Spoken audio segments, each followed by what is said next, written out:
But streaming got to get their shit together, cause I don't understand how the fuck you get paid off of that shit. Like, I mean, could somebody explain to me how you can get 1 billion streams and not get $1 million? Like, that shit don't make sense to me. Like, I don't know who the fuck running the streaming industry, if you in here or not. But nigga, you need to give us some information on how the fuck to track this money down. Cause 1 + 1 ain't adding up to 2. That shit don't add up, and I have to say it. Because that's the main gripe with a lot of us artists, is that we do major numbers with streams and this shit, but it don't add up to the money.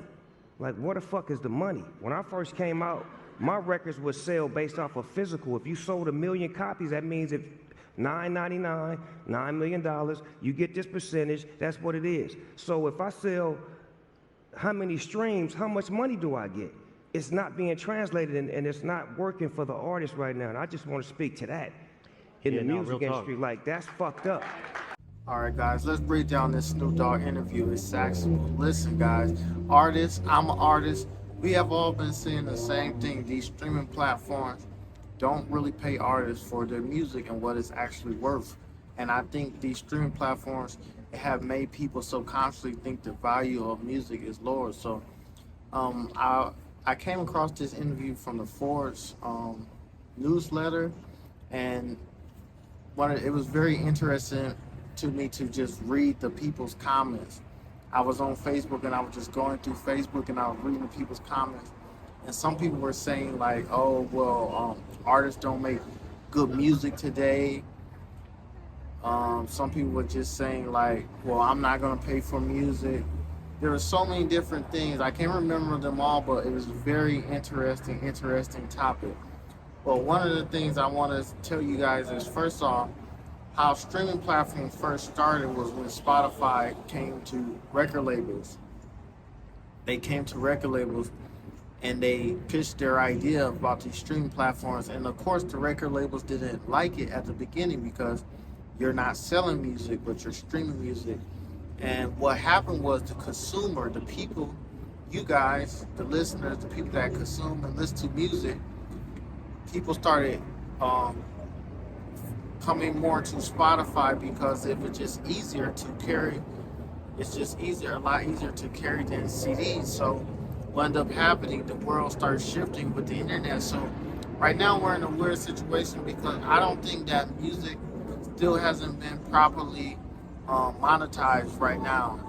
We're still trying to figure out how to properly monetize music. You know, Snoop Dogg, he got involved with the NFT business. But the problem with NFTs was that not everybody could understand the NFTs and the importance. And the consumer, they're thinking like, okay, well, why would we buy an NFT, somebody's music NFT, when we can just get unlimited songs for $10 a month or even free?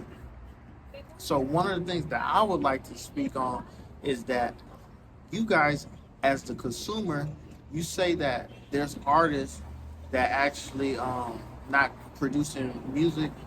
One, that's a lie, because there's thousands and thousands of musics being produced. But the problem is, now here's the problem. The problem is when you have streaming, you don't have a big budget. So when you don't have a big budget, you don't have a big budget for marketing so you guys can realize. So at the end of the day, there is a in between the artist and the consumer, and a lot of it has to do with the comparison, because a lot of people just think, oh, I'm not paying for music. You know, me, I released the album, and I never really took streaming platforms too serious, but now I would like to take streaming platforms.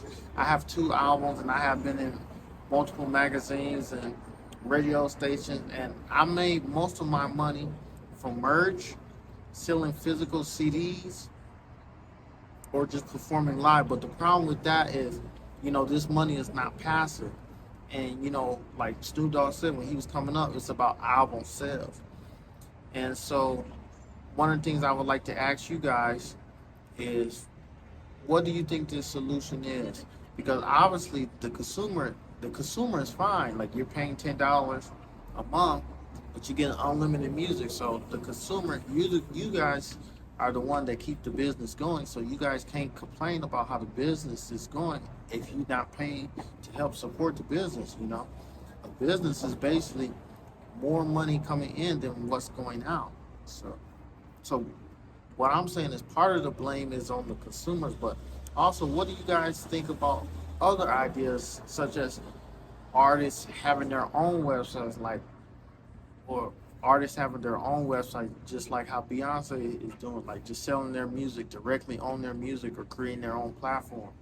Music takes a lot of money, and a lot of artists don't have that big following yet. So let me know, guys, of ideas that you have in the comments that artists can do to help support their music. Like right now, I'm an artist and I make most of my living from street performing, but I also have learned how to do marketing, how to market my music.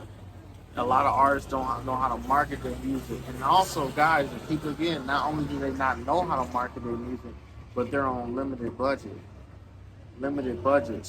because they're not making too much.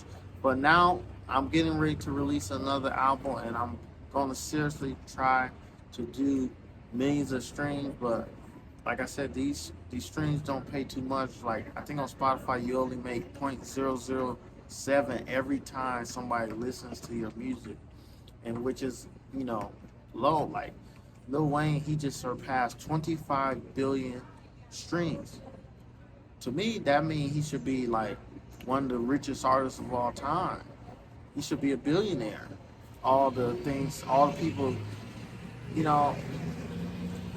but people have been taking advantage of artists for many years. Another thing that was that's being talked about is how AI is taking human voices, and like they're taking Drake voices, Tupac voices, and remixing songs. So pretty soon, they had these bad 360 deals, but now these contracts is also going to be saying, after you die, now I'm going to have the rights to actually own your voice and just keep reproducing songs, because AI is getting so advanced. Now they're going to have contracts to reproduce your voice. So the thing is weird. I really like supporting the NFT wave. But I understand not everybody can get it, because not everybody understands Bitcoin, Ethereum, and all these things, or how to convert the money. And I think the crypto and the NFT movement will still keep developing. I just think they have to simplify it for the average consumer. So guys, these are just some of my thoughts. Make sure to like and subscribe to this channel. And I just had to share my thoughts on this. I'm gonna let me know other topics you guys want me to talk about. And shout out to everybody for tuning in. Peace. Saxophone.